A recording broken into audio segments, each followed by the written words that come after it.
Hello, strangers. Video day today. I'm going to be continuing the series of I Remembers on Germany, and today's focus is going to be on school and what my life at school in Germany was like. And it wasn't all fun and games. In fact, very little of it was fun. Um, So just to start off with that thought, as I have discussed and will discuss in past and future I Remembers, particularly those that deal with my time in Kansas and Oklahoma and now in Germany. School for me was not fun. Um, it had its moments. It had its fun moments, but by and large, I did not enjoy my time. And this was made, the students were really the problems that I had with my education experience from kindergarten on through 7th grade, and of which I spent 3/4 of 3rd grade and about half of 4th in Germany. And by and large, it was the students that I had to deal with, my classmates, that made my life difficult, more so than it ever should have been. And and I talk about this in other episodes, but again, to remind everybody who hasn't seen these yet, the reason for that is my last name, Strange. It's a great name to poke fun of. And I hadn't learned how to make fun of it myself yet. So, Strange. Kid from California. Most other kids, and particularly in Kansas and Oklahoma, I wasn't too welcome. Yeah, skinny kid, scrawny kid, 98-pound weakling, literally. So that made it easy for people to pick on me, and I couldn't really retaliate in any meaningful way without coming out the worst end for it. If I tried to retaliate and it turned physical, I always lost. Um, and I did occasionally get into those situations. One time actually happens in Germany, which I'll get to towards the end of this video. So here's how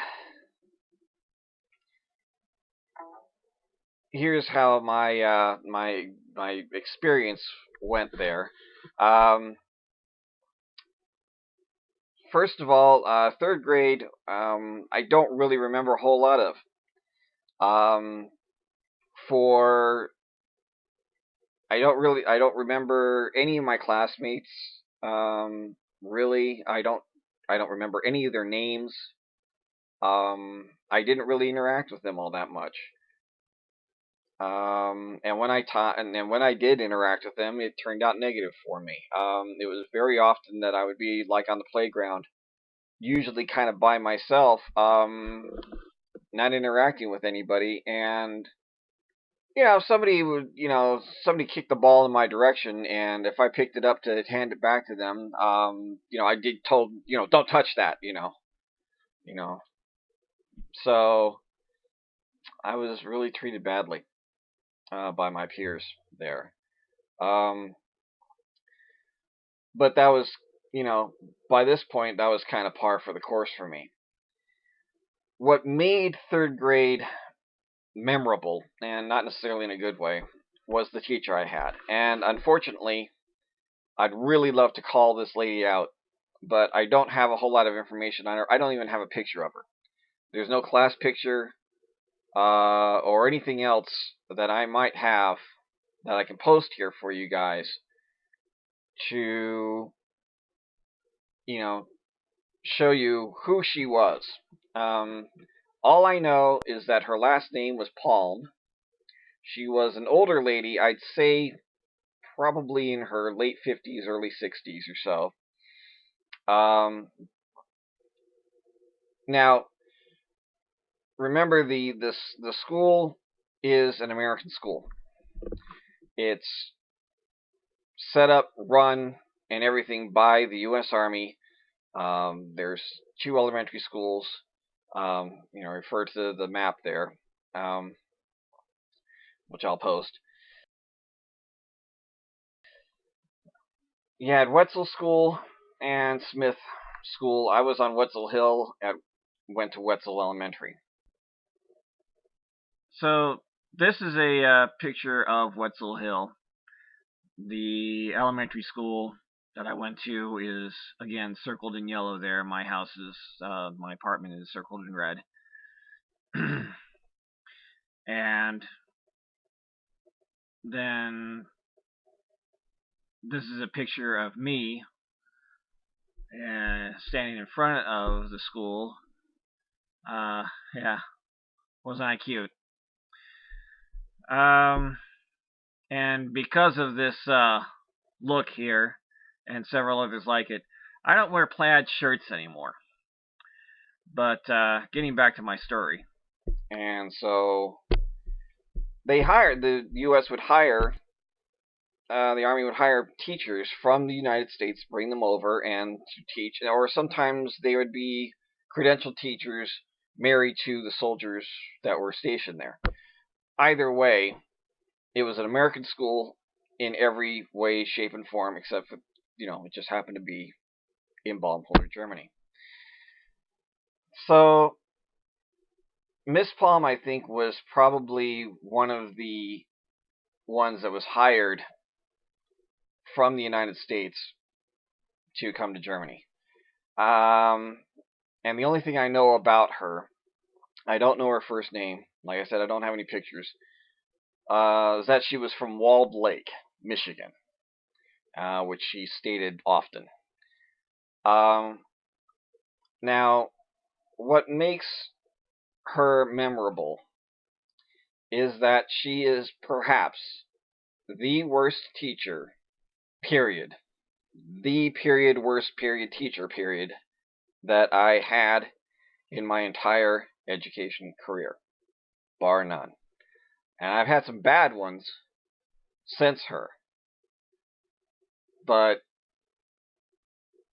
it's a testament, I think, to how much she did to me, my psyche, as well as I think the entire class that she taught, that all my classmates. We feared her, we hated her, and she really taught us nothing. I learned pretty much nothing, zero, from her from November on.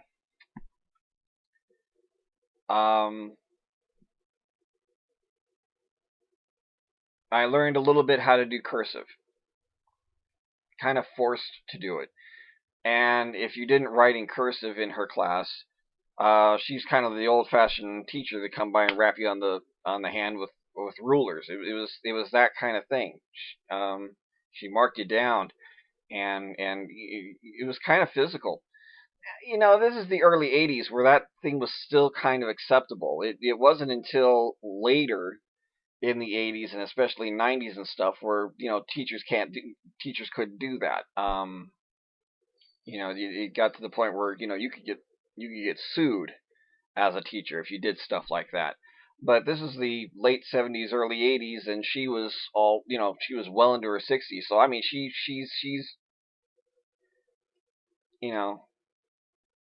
she was raised and learned how to teach through very physically abusive means. She was sarcastic. She was um, maliciously so, sarcastic. Um, she would haul, students out of the classroom by their ears, by their hair, and various things like that. So I kind of learned how to do cursive writing from her because she wouldn't tolerate anything else, and I wanted to save my hands.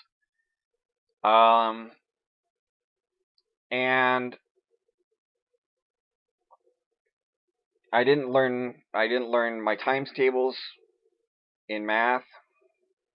Um, I learned very little in terms of English grammar or anything like that from her. What actually did happen, and one of the biggest things that apart from all the other things that I just said about her, the biggest thing I had about Miss Palm was the fact that when we got into writing things, she was big on writing stories, writing stuff. I mean, I was fine with that because I like to do little, short stories. I made mention of some of the little short stories that I did in one of my other videos. But when I got to her class, she didn't want me to just write stuff off the top of my head, which I was able to do.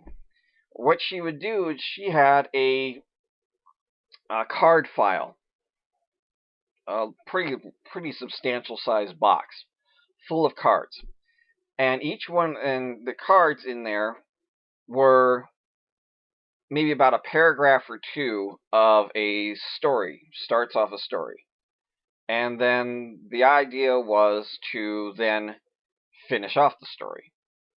So you get maybe a paragraph or two to kind of get the story started, and then you have to write, a page or so to finish it off. And I couldn't do it. I never could. I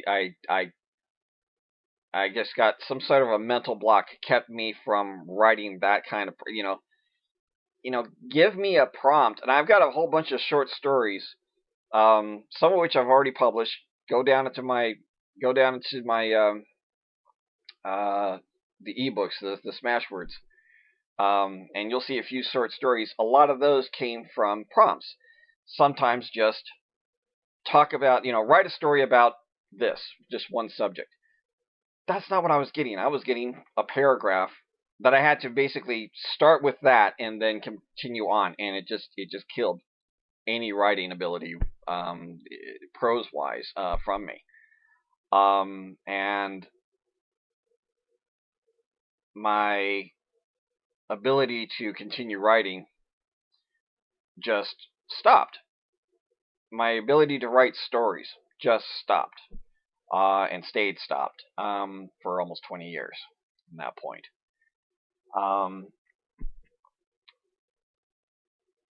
So, she's probably long dead by now, and it's too bad I can't find her because I would certainly dance on her grave, among other things. A lot less respectful. So, and it was readily apparent that she was not there to teach anything. What she, I think, was there for, I mean, and my mother kind of said this, and I agree with it. And my mother was a teacher. She substituted a few times at that school, as well as Smith, while we lived there. And my mother would substitute at the school, and Miss Palm could never remember her name. Never. I'm in her class. She's seen my mother very often. She knew that we were related. She could not remember my mother's name once in the year that we lived there. Not once.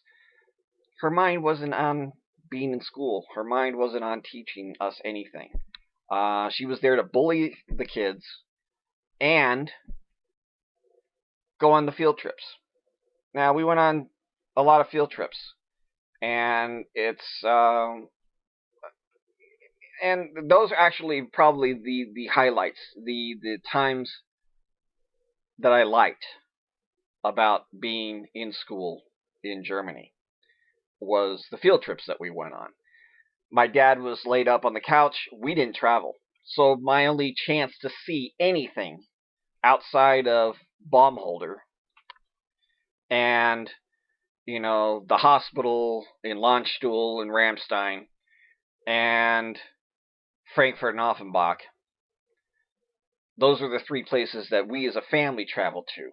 But my chances of seeing anything else, you know, marketplace, a castle, anything, came through the field trips that we took. So, and I've got pictures of those somewhere. I don't know where they are, and so that'll probably be another video, a part 7 or a part 8 or something like that. I'll come back to it when I can find those pictures and can kind of get them organized and everything like that. I can show you the trip, that we took to the market in Mainz. We went to a play called the Gingerbread Band, like Kuckuckmann. Somebody in Germany can correct me on that one. Lieb Kuckuckmann, something like that. Gingerbread Band. Play in Stuttgart, I think. We went down the Rhine to a castle and went through the castle, way up a hill. And so I've got pictures. I definitely have pictures of those somewhere. And took trains, hither and yon to a lot of these places. So that was the most fun I had in her class in Germany. Being in the classroom, there's one occasion I could say that we did a cultural day. So lots of different people had kind of countries, and we ate food and so somebody had Japan and brought her along Japanese food and chopsticks. And through that, I learned how to eat with chopsticks. But I mean, when you compare to the kind of education I should have gotten in the 3rd grade to what I actually did get with this woman, with this tyrant of a woman, I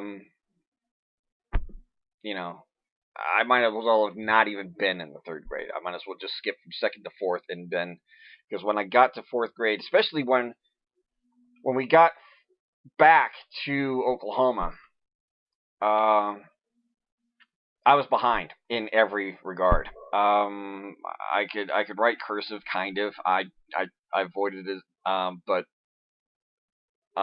math, I was behind. I didn't know my times tables. I didn't have them memorized. It took me all of from January through June, just intensively learning times tables. Something I'll get to when I get to Oklahoma. But this is stuff that I should have had the year before, just to demonstrate that. So, yeah. Now, the only other thing that stands out in my mind, which I'm going to address, is one of the few fights that I got into, and with predictable results. Again, I was a scrawny little kid. In 3rd grade, again, like I said, I don't remember my classmate. I get vague, faceless pictures. It's very much, and the Pink Floyd's The Wall. Maybe I'll find a picture and post it in here. Kind of insert. Pink Floyd's The Wall kind of illustrates perfectly the movie. Exactly what my education experience was like. The actual song, Brick in the Wall. I think part 2 is the one that deals with, we don't need an education. the faceless kids, the mean, sarcastic, male teacher in the movie. I got the female equivalent of that. I got his American twin. So if you've seen that, and then you'll know exactly the kind of just mean, cruel, sarcastic, vicious kind of teacher that I dealt with, and then the faceless children. I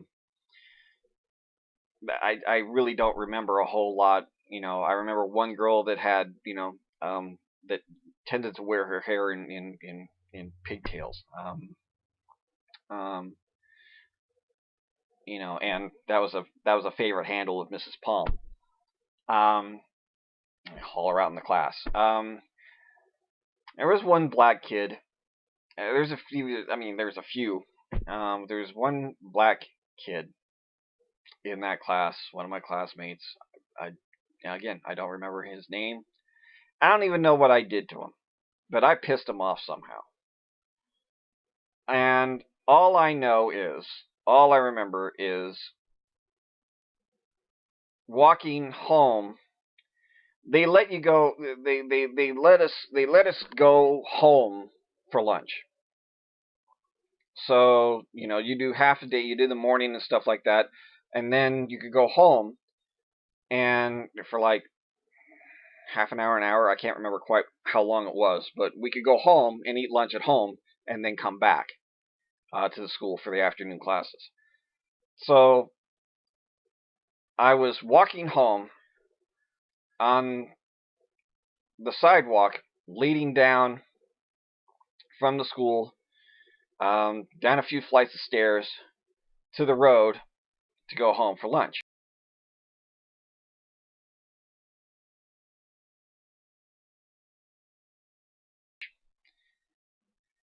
And the sidewalk, like most other sidewalks around there, were brick and loose brick. It wasn't really, necessarily mason. It was there was no masonry. There was no concrete kind of putting the bricks together. It was just, dig a trench and put bricks in there. So I mean, they kind of did move about a bit if you stepped on them the wrong way or something.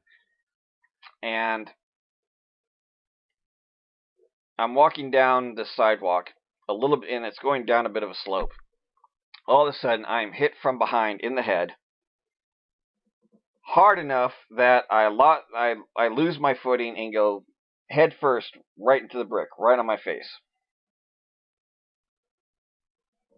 So when I pick myself up off of the brick, and all of a sudden, everybody's laughing. There's no concern for me about the fact that my head just hit this brick sidewalk. I'm hearing laughter. And when I pick myself up and come to my senses, realize that somebody did this to me, and they're looking for more. I grabbed what I could and I ran for the nearest building.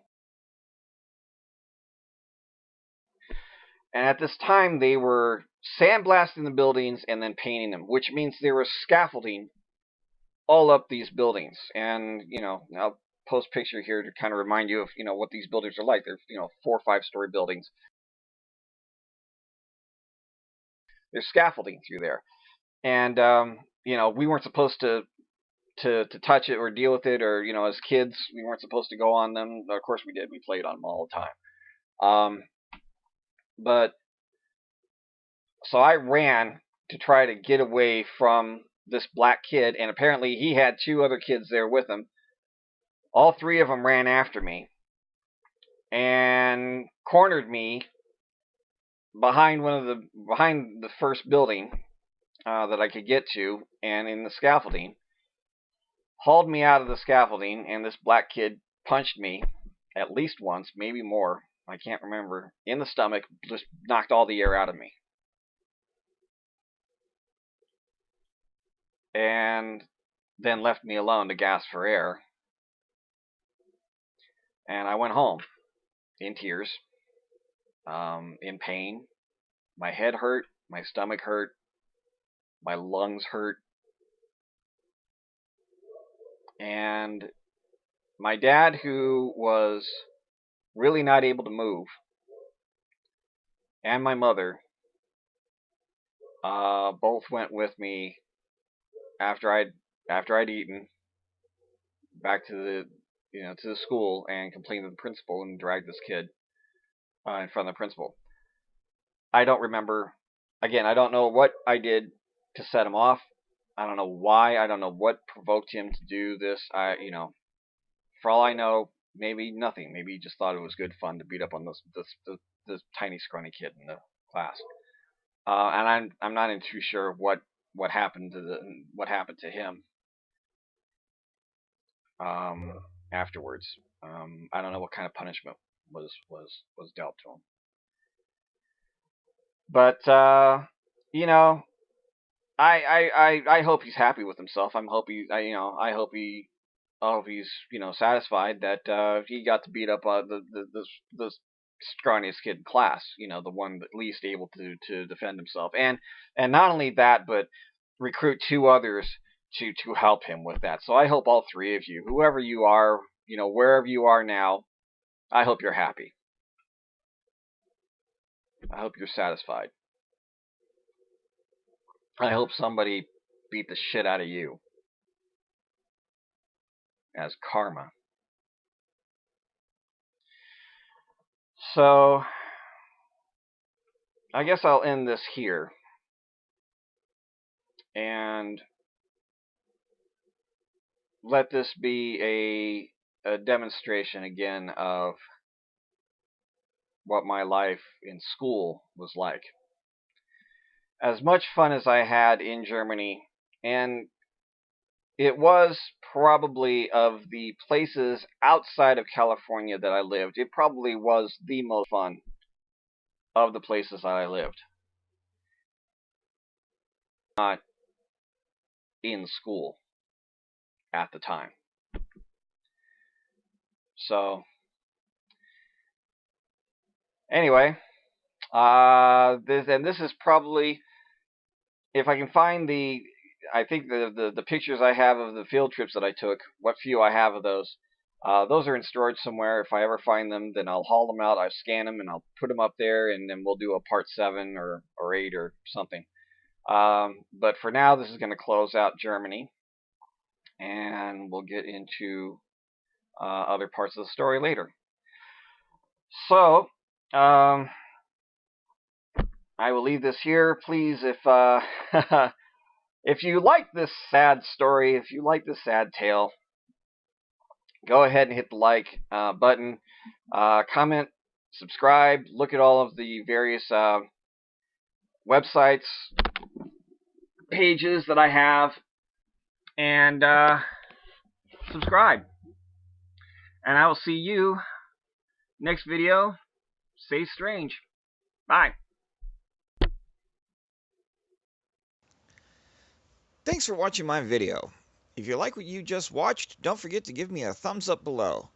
For more of my videos, click the subscribe button on the screen or down in the description below.